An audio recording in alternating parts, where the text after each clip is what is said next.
নমস্কার বন্ধুরা, অঞ্জনা ভট্টাচার্য 5 হরেক রকম চ্যানেলের পক্ষ থেকে সবাইকে সুস্বাগতম জানাই। আশা করি সকলেই সুস্থ ও ভালো আছেন। আমিও আছি এক প্রকার।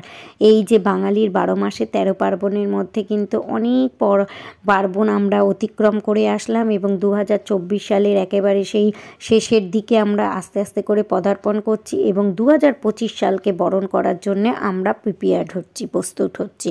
এই জন্যে যে কোনো শুভ অনুষ্ঠান বলুন, পার্বণ, পুজো পার্বণ বলুন, সেই সমস্ত ক্রিয়াকার্যে আমাদের দুধ চাল এগুলো তো লেগেই থাকে এবং আমরা সেইগুলো লাগাই, মানে হিন্দুরা আমরা এগুলো হিন্দু কেন, সমগ্র জাতি সমস্ত কিছু এই দুধ এবং চালকে ভীষণ শুভ বলে মনে করে।